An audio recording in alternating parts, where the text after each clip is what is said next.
You think you know this story, right? Two young lovers, rival families, classic stuff. But Shakespeare's Romeo and Juliet, it's so much more than just a romance. It's a brutal look at what happens when passionate love crashes head-on into pure, unconditional hate. So let's dive in and unpack the moments that sealed their tragic fate.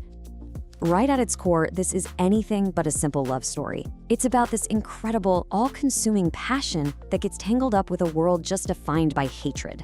And that mix? Well, it leads to a destiny that is just completely tragic. Passion, destiny, and tragedy. Those three words, they're the pillars holding this whole story up. Okay, so let's set the scene. We're in Verona. On the surface, it's this beautiful Italian city, but underneath, it's been poisoned by this ancient, bitter feud. And you gotta understand, the city isn't just a backdrop here. It's an active player, almost a character in itself that pushes everything toward disaster. The whole of Verona is basically torn right down the middle. There's no middle ground, no neutral zone. You're either on one side or you're on the other. And this split infects absolutely everything from the richest nobles all the way down to the servants brawling in the streets. So on one side of the ring, we've got the Montagues. This is where we find our hero, Romeo. He's emotional, a total romantic, you know the type. And in the other corner, the Capulets. That's Juliet's family. She's incredibly smart, graceful, and a Capulet. They live in the same town, but honestly, they might as well be from different universes. And here we go. This is where the story really ignites. Because in the middle of all this bad blood and hostility, two people are about to find each other.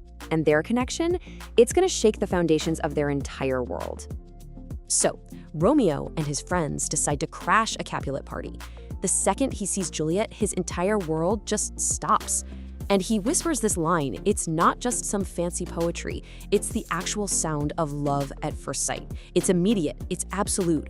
For him, any girl he thought he liked before this, instantly forgotten. And the feeling is totally mutual. But that perfect, magical moment gets completely shattered when they learn each other's names. He's a Montague, she's a Capulet. You'd think that would be the end of it, but no. If anything, the fact that it's so forbidden just makes it feel that much more intense, that much more real. This brings us to one of the most famous and most misunderstood lines in history. When Juliet is on her balcony, she's not asking where Romeo is. Wherefore actually means why. She's asking why? Why do you have to be Romeo Montague, the one name in the world she's supposed to hate? So, fueled by this love, they make a massive move. They find a friar, Friar Lawrence, who agrees to marry them in secret. Now, the friar has his own angle here.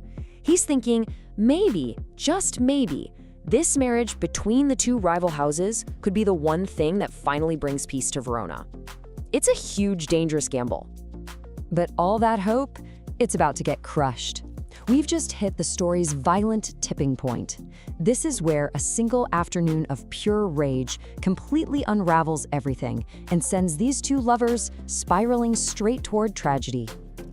And watch how fast this all goes down. It starts with a fight between Romeo's best friend, Mercutio, and Juliet's fiery cousin Tybalt's. Romeo tries to step in and stop it, but it backfires, and Mercutio is killed. Well, Romeo just snaps. He's so full of grief and rage that he goes after Tybalt and kills him. The instant consequence, the prince banishes him, kicked out of Verona forever. I mean, just let that sink in. In the space of a few minutes, this feud eats two more lives, and any dream Romeo and Juliet had of being together is just gone. He can't come back to the city. Their secret marriage is now an impossible trap. Their fate is pretty much sealed. With Romeo gone, Juliet is completely trapped. The pressure is on, and the only options left are getting more and more extreme. So what comes next is a really desperate plan that could only be born out of a totally desperate situation. And just to make a horrible situation even worse, her parents, who have no clue she's already married, decide she's going to marry some other dude named Paris, and they want the wedding to happen in a few days. She has no way out. So she does the only thing she can think of. She runs to Friar Lawrence for help. So the friar comes up with this wild, high-stakes plan. He gives Juliet a potion that will make her seem dead for exactly 42 hours. While everyone thinks she's dead in the family tomb, he'll send a letter to Romeo explaining everything. Romeo can sneak back, be there when she wakes up, and then they can escape together. It's incredibly risky, but at this point, it's their only shot. But the whole thing, every single part of it, hinges on one tiny thing. communication. A single letter holds their entire future. But in a story that's been one unlucky break after another, what do you think happens when that one simple message just doesn't get delivered? And there it is, the fatal flaw. The friar's letter gets held up, it never reaches Romeo. But you know what news does reach him? The news that's spreading like wildfire through Verona. Juliet is dead.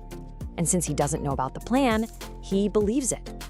This one miscommunication sets off the final, absolutely gut-wrenching act of the play. The love story is about to come to its tragic end. And in doing so, it's finally going to force the entire city of Verona to look at the mess its hatred has created. Romeo is just destroyed. He rushes to the Capulet tomb to see Juliet one last time. And when he finds her, she looks as beautiful as she did in life. He has no idea, of course, that she isn't dead. She's just sleeping. Convinced that he's lost everything that matters, he makes his final choice. He pulls out a poison he bought, says, "Here's to my love," gives her one last kiss, and dies right there beside her, believing he's joining her in death.